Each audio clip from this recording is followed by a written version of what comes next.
treinamento de hipertrofia focado em pernas, quadríceps e posterior de coxa não recebe tanta atenção quanto treinamento de braços, bíceps e tríceps. Pensando nisso, eu resolvi trazer esse vídeo para vocês aqui hoje falando de coisas que você precisa de prestar mais atenção no seu treinamento de pernas. Por mais que seja uma articulação relativamente simples, pensando em joelhos, são várias porções dos nossos grupos musculares, né? Quadríceps 4, o posterior de coxa você tem bíceps femoral que divide em 2, né? E, no total, totalizando 4, com sistema tendinoso semimembranoso. Então, assim, por mais que seja uma articulação simples, a do joelho, são músculos, pensando em quadril, que assumem diferentes funções dependendo da posição da sua articulação e extremamente fortes. Isso é algo que eu vou estar falando ao longo desse vídeo bastante. O que a gente tem que prestar atenção? Em primeiro lugar, eu não posso deixar de fazer os meus exercícios compostos. E quando eu estou falando de compostos para o treinamento de hipertrofia de pernas, estou pensando em exercícios que são estáveis, com grande amplitude de movimento. Se eu estou preocupado só em coxa, quanto mais afixada, vamos dizer assim, quanto menos movimento ocorrer em coluna, melhor. Então eu estou pensando em que variações de agachamento em que o seu torso não muda muito de ângulo, tá? Então, como por exemplo um barra alta, um front squat. Eu estou pensando em variações de hinges que o torso também não muda muito de ângulo. Estou pensando em good mornings, em que você não movimenta a coluna. Estou pensando em romenos. Isso a maior parte das pessoas já sabe, a maior parte das pessoas já faz. O que eu tenho que falar aqui é o seguinte: não se limite. Agachar 2 anilhas não vai fazer sua perna ficar grande. Sinto muito.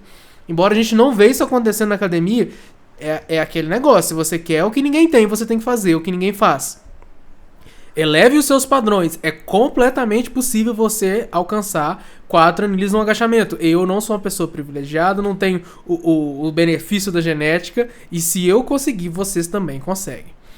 Outra coisa, não necessariamente o melhor exercício para força é o melhor exercício para hipertrofia. Já conversamos sobre isso várias vezes aqui no canal. O levantamento terra é um exercício que vai te deixar brutalmente forte, mas ele não tem porção excêntrica. A gente sabe que a maior parte do dano muscular ocorre na fase excêntrica. Logo, talvez não seja o melhor exercício para hipertrofia.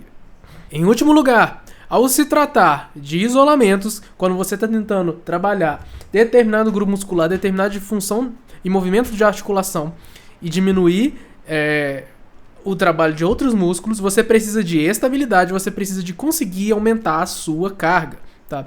Tô falando de mesa flexora, cadeira flexora, eu tô falando de mesa extensora, eu tô falando de hiperextensão, nórdico, cice, o que quer que seja. Você precisa de ter uma forma que você consegue acompanhar com o passar do tempo. A sua forma tem que ser igual, então não adianta você ficar roubando tudo no cice.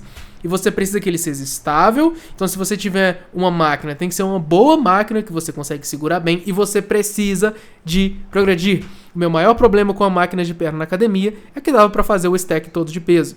E olha que eu não treino na academia há muitos anos. Se não é uma máquina que você consegue progredir sempre com peso, você precisa de mudar as outras variáveis. Fazer de forma que seja uma execução autolimitante. Então adicionar pausas, fazer uma perna de cada vez, o que quer que seja necessário para você continuar progredindo. E dentro desse tópico, eu acho que é o ponto-chave desse vídeo, é que pelo menos, cara, uma vez por mês, você tem que ir até a falha. Por que eu tô falando isso? Porque a falha da perna é um negócio que arde muito e é muito difícil.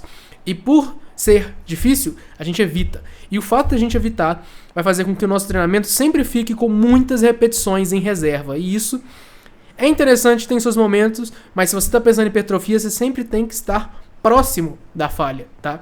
Então, assim, se você tá fazendo 3 de 10 com 50 quilos e você tentar fazer até a falha, cara, provavelmente, assim, se eu for considerar a minha experiência, essas 10 repetições vão virar 20 sem brincadeira. Tô falando até a perna tá ardendo, até você não mover mais o peso. Estou falando a falha mecânica, tá? Não tô falando de sentir desconforto. Pelo menos uma série você vai até não conseguir mover mais o peso. Nos isolamentos de coxa, quadríceps posterior de coxa, me fala o que aconteceu com as suas repetições. Só de você ter essa informação, No treino que vem você ajusta a série, você ajusta a repetição, você, sabe, leva mais a sério e tenta chegar mais próximo à falha.